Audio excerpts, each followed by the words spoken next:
How to cancel a KOHO e-transfer. Follow my instructions. If you sent an e-transfer by mistake, you can cancel it if the recipient hasn't accepted it yet.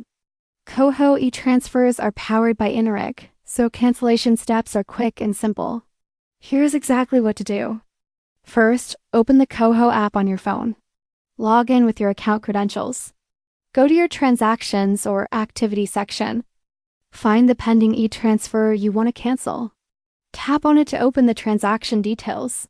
Look for the Cancel Transfer or Stop Payment option and select it.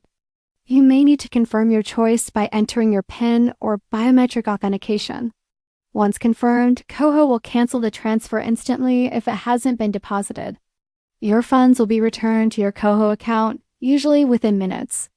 If the recipient has already accepted the transfer, it cannot be canceled. You'll need to contact them directly to arrange a refund. Always double-check details before sending money to avoid mistakes. That's how to cancel a KOHO e-transfer quickly and securely. Thanks for watching.